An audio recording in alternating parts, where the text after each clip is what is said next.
Hi guys, welcome back to the channel.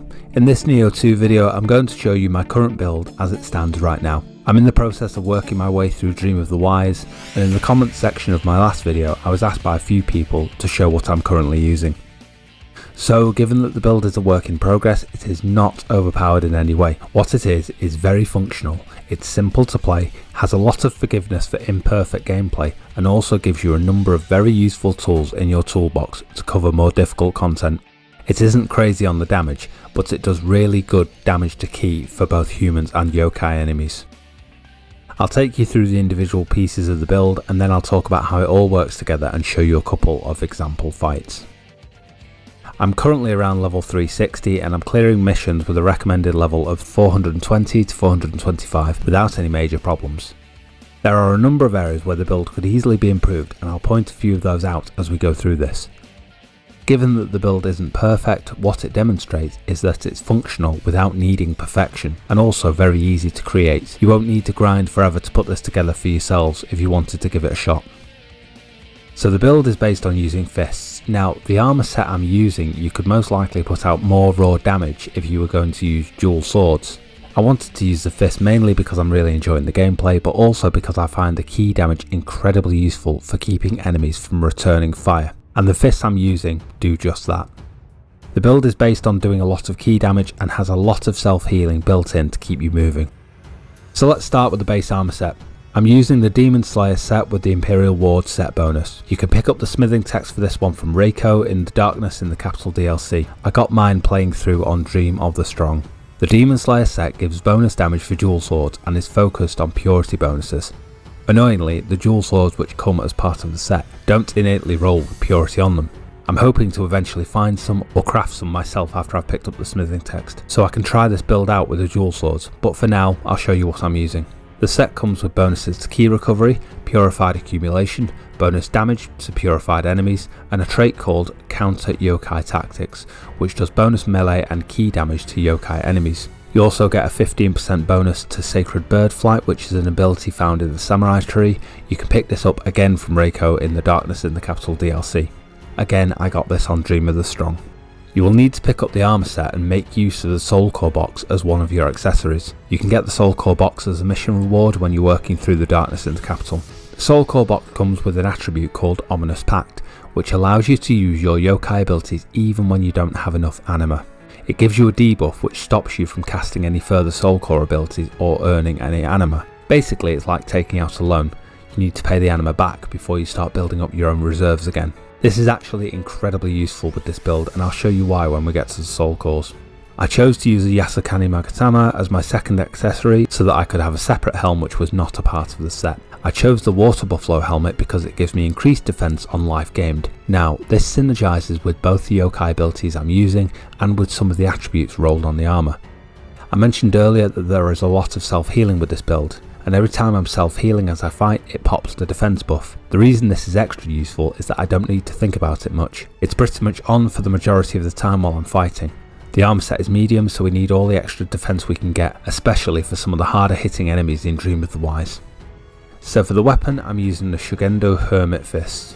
The reason for this is that they come with purity innately, and we need purity to proc our damage bonuses from the armor set, and the Guardian Spirit, which I'll get to in a moment. Purity also does a lot of extra ki damage. The build itself doesn't do insane damage, but it can put most enemies completely out of action and stop them from fighting back. That goes for both human and yokai enemies. As for grace set bonuses on the other items such as range weapons, helmet, etc., I'm actually using pieces which deliberately don't match at the moment. The reason for this is that because of the Yasukani, I'm picking up extra set bonuses from a helmet, bow, rifle and fist weapon. Each one of these is giving me a life bonus. In total this equates to around an extra 1000 life. In the future when I'm able to, I will most likely build up my 4 set bonus using the Grace of Susanoo, which will give me an extra -6% damage taken, a 10% ki recovery speed boost, but I'll need to build up my health pool before I make the switch. For my scroll I got a lucky drop on a Scroll of the Wise very early into my Dream of the Wise playthrough. It gives me an elemental damage taken reduction, a melee ki consumption bonus, and comes with ultimate strength, which again helps with my ki recovery. I don't feel that this is essential for the build however, but it is nice to have. So at this point again, I want to state that this build is not complete, it isn't perfect, and some of the attributes and bonuses I've got have been taken based on opportunity. That is to say, I've got the drops and I'm making use of what I've received, rather than grinding for hours and hours for any of this. When I first walked into Dream of the Wise, the bones of the build was pretty much as it is now, minus the ethereal items. I've simply upgraded as I've made progress, and I'll show you how I did that and sped up in a moment. So in terms of the attributes on my weapons, armour and accessories, on my weapon I've got bonus damage based on strength, which is my main stat for this build. I've got life drain on active skill, key consumption reductions, melee key damage bonus, and active skill break to help me break down enemies with tougher guards, such as humans with either axe or adachi. My secondary weapon you can ignore, it's only there for the set bonus. For the bone rifle, I've honestly not done anything with them. I've taken them mainly for the set bonus health gain, but other attributes are simply what I got on those drops. For the armour, I've mainly focused on defence, attack, key damage and key. Where possible, I've got active skill key damage and active skill damage. I've also put elemental weapon damage on a couple of pieces, simply because I was able to temper that on there easily. For the chest piece, I wanted to make sure that I had life recovery on Amrita absorption and elemental damage taken reduction. With the boots, I got a lucky ethereal drop, as you can see now, and I've actually just received another pair of boots which is almost identical in terms of the star rolls. I'll be replacing my current set with these new ones when I've made time to temper them properly and transfer some stats over. The reason is that the new boots have active skill damage on them, which I consider to be better all round than the current high attack damage I'm using. The dodge range up is a nice touch. It lets me make more distance between me and my enemy when I'm dodging attacks. Again, it's not essential as I was using this build before I got this attribute. For my accessories, I'm making sure to have life recovery on Amrita absorption. I've also got auto grave recovery, as I find that pretty helpful when I'm going through more difficult content. On the soul core box, I have both lucky drop armour and lucky drop weapon. This is really good if you're enjoying your current build but you want to improve the quality of your gear. I've been using this since walking into Dream of the Wise, and if you haven't tried it, you'd be surprised at the amount of drops you'll get which are the same pieces you're wearing but with different stats or an upgrade in rarity. This is how I managed to get the right ethereal items for my build so far. I've managed to drop ethereals for pretty much the entire set, but the gloves and weapon I just haven't managed to get better attribute rolls yet, so I haven't replaced them. So for my guardian spirit, I've been using Ho-Oh. The reason for this is mostly due to the purity bonuses, both to accumulation and to the damage dealt to purified enemies. But it also comes with an ability called Calming Breath, which heals you when you're out of combat. This is really useful on more difficult content. It will save you using a lot of elixirs to heal up after fights, and given that I'm making progress through missions which are around 50 to 60 levels higher than I am, I'm finding it pretty helpful. In terms of soul cores, I'm using the White Tiger, which gives me even more accumulation to my Purify, and also an anima bonus on purified enemies. This lets me build up my anima gauge a lot more quickly. What I would say about the soul core though is that if you use the White Tiger ability, it leaves you like a sitting duck. It can miss its target completely and keep you locked in place for far too long taking damage, so personally I don't use it. The next one is Napepo. Now I know this one gives you a very good damage bonus, but I don't use this one much either, to be honest. It slows down key recovery, so it isn't ideal for this build. The reason I'm using it is for the life bonus and the life recovery on Amrita absorption. The final one is the soul core I use frequently, Kasha. It gives me life recovery on yokai ability hit, does very decent damage, and I basically use it as a free heal mid-fight. It can also interrupt incoming enemy damage to buy you time to use your buffs or heal up if the self-heal isn't enough. The buffs I'm using are fairly straightforward. I use Barrier Talisman, simply because for the tougher fights my key recovery isn't where it needs to be right now. I use the Extraction Talisman. Based on all the life recovery on Amrita absorption I've got on my armour and soul cores, this makes fights a lot easier. I also use a Protection Talisman to buy me a little breathing room.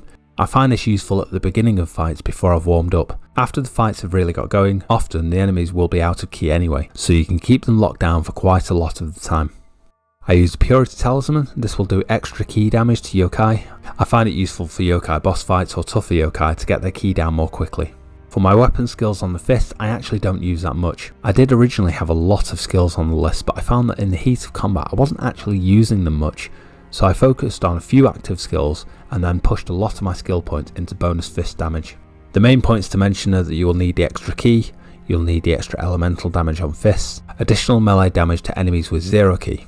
I use the Reckless Charge a lot to engage with enemies, and the Kick Cycle and Spinning Kick to keep on top of enemies. I use the Fists of Reckoning mainly on yokai bosses when they're out of key.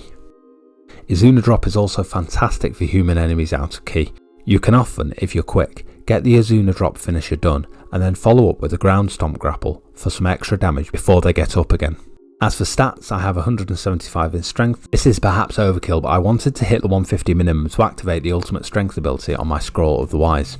I have 60 constitution, which I feel is low for Dream of the Wise, but remember I have an extra 1000 life from set bonuses on my weapon, bow, rifle and helmet.